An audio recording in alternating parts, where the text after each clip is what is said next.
Hello everyone. Today is Good Friday, a very dark day in the Christian calendar, the day on which Jesus Christ was crucified, a day that reminds me of death in general and the fact that my beloved parents are no longer with me. Ignatius and Anne Kogbara, who died in 2002 and last year, were devout Catholics who made many sacrifices because of their beliefs in the 10 Commandments. Now, I'm not particularly religious. I will go to Mass today, but I don't go to church every week. Still, the fear of God they instilled in me has never left me and has determined how I behave personally and professionally. I must say that one of the things that shocks me about Nigeria is the fact that people who claim to be staunch Christians and Muslims do not hesitate to rig elections, violently in many cases, commercialize adultery, and engage in unethical practices. Let me give you one example of a situation in which there's a lot of unethical stuff going on.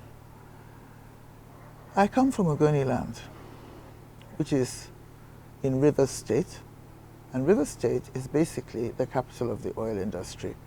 And in the coastal part of this country where oil is produced, it's called the Niger Delta. Ogonis are a minority within a minority in the sense that they are very much on their own as an ethnic group. They're not attached to any of the bigger ethnic groups. Unlike other tribes in Rivers State, they don't have big brothers or cousins elsewhere. And that may explain why they have been treated so badly. There has never been an Ogoni governor. There's never been an Ogoni deputy governor. There's never been an Ogoni speaker of the State House of Assembly. There has never been an Ogoni chief judge. But something good happened to us a few years ago. And some of the credit for this must go to Ken Saro-Wiwa, the environmental activist who was executed in 1995. The United Nations Environmental Program recommended that we receive considerable technical support and funding that would enable us to deal with pollution on our land and in our ancestral waters. So, HYPREP, which is a hydrocarbon remediation project, was born. And it was meant to be a means of deep cleansing our ancestral lands and waters, some of which were so polluted by oil exploration and production that the water was literally undrinkable. The World Health Organization said that in 1 or 2 locations, the amount of benzene in the drinking water was like 900 times what was fit for human consumption. Anyway, so HYPREP was born. And it was meant to be something for Ogonis. Now, this is a country, so you never expect that anything is totally for one ethnic group. You would expect a few people from outside to get jobs within the organization. You'd expect a few people from outside Ogoni lands to get contracts. And you'd expect some, smart experts and advisors to come in from outside. So I'm not objecting to the fact that other people have been historically involved with this project. What I'm complaining about is the complete hijacking of it by external elements. What they tend to do, there's always been an Ogoni project coordinator and quite a significant number of Ogoni staff, but it's like the money is being sucked out by people who are not Ogoni.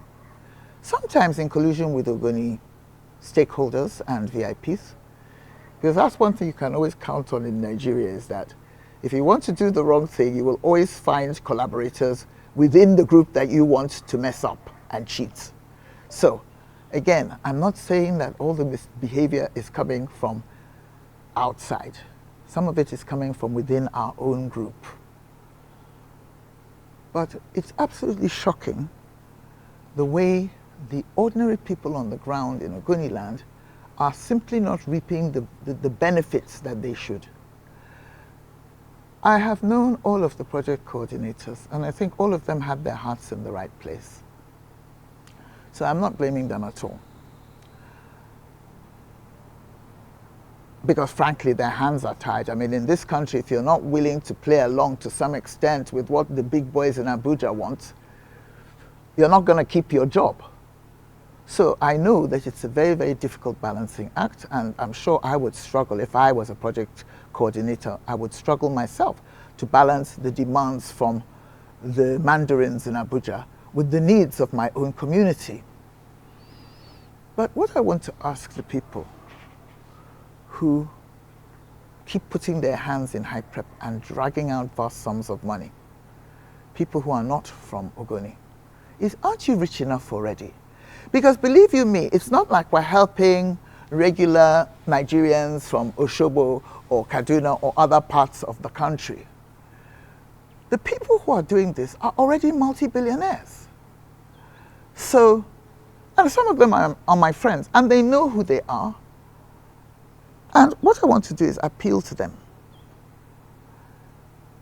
Stop, cease, desist, leave this project for the people it was intended for.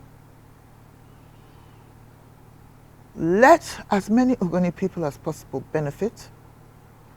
Quit this grab. I mean, go and grab somewhere else if you must. But please, leave HYPREP alone. I want to appeal to the billionaires and big shot politicians who have turned HYPREP into their personal ATM machine and cash cow, to stop bullying Ogoni people. Leave us alone.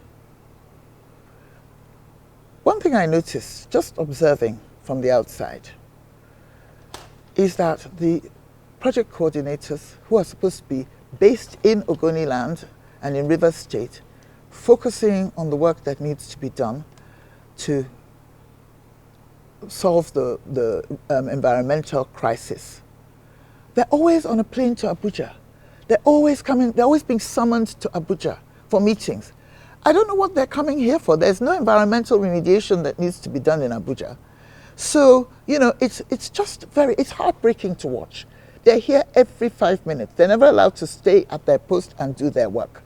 And everybody is fed up. Several people have asked me when I started this YouTube channel to please highlight this problem.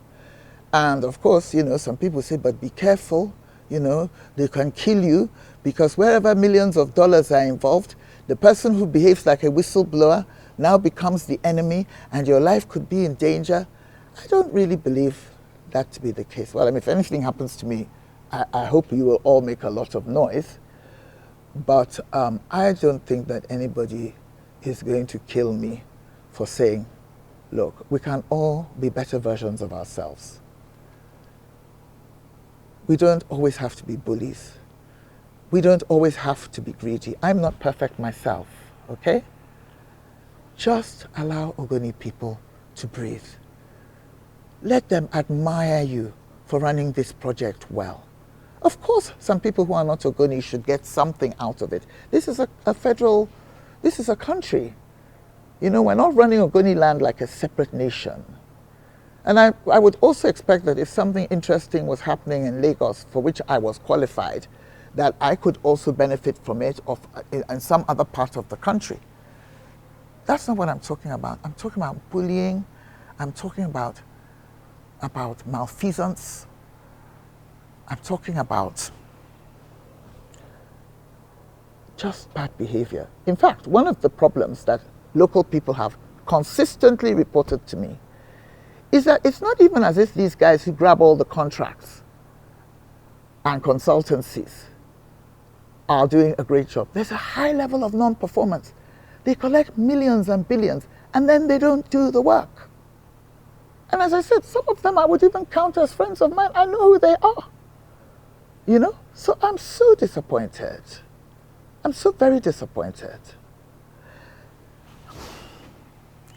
And I hope that President Tinubu, who claims to be as concerned about corruption as some of us, will look into this matter and ensure that this nonsense ends and that people only get jobs for which they're qualified. I mean, even within the Ogoni caucus, there are people trying to push their children into contracts, Ogoni VIPs. There are a few Ogoni VIPs, and they tend to grab everything that's available, leaving the masses in Ogoni land high and dry as usual. They're always trying to push their children to collect contracts they're not qualified for. They themselves are always trying to collect little contracts they're not qualified for, big contracts, then colluding with people in Abuja. The end result is the cheating of the masses. And I can't stress enough how much this kind of behavior has impacted on the well-being of Nigerians as a whole. I am forced to constantly ask myself why white people who brought Christianity to us make much less noise about religion than we do. According to the Pew Research Center, 95% of Nigerians claim to pray every single day, which makes us the second most prayerful country in the world. Ironically, we have also been placed in the second position as the most corrupt country in the world. So we're the second most corrupt. Now, I'm not saying that white politicians are never corrupt or that politicians in the Western world cannot be crooked.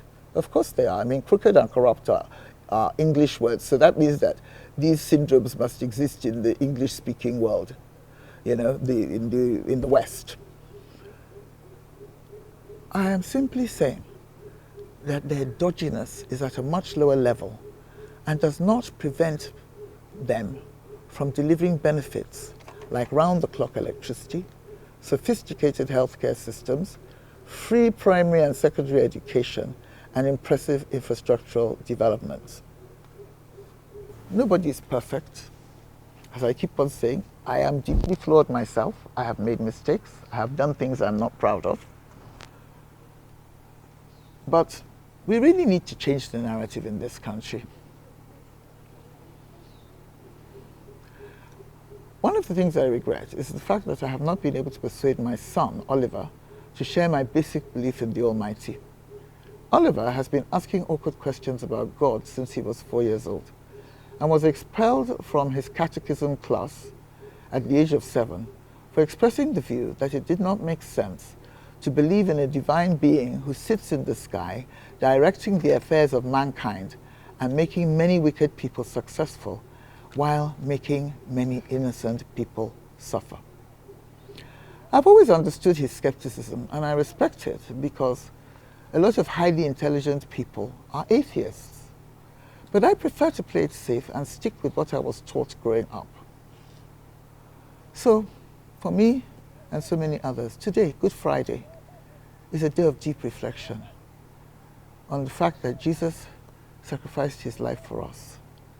And I hope we will follow his example by doing at least one good thing for somebody in need this weekend, even if we cannot really afford to. And I urge the Nigerian establishment to be particularly reflective about the role that it has played in this country since we took over, since Nigerian politicians took over from British politicians in 1960. At independence. I urge the Nigerian establishment to remember that most of the dysfunctions in this country were caused by them. Selfishness, negligence, dishonesty, and let's just take one example. Between the beginning of this year and mid-March, that's just a couple of weeks ago, 68 mass abductions have occurred. That is almost one a day.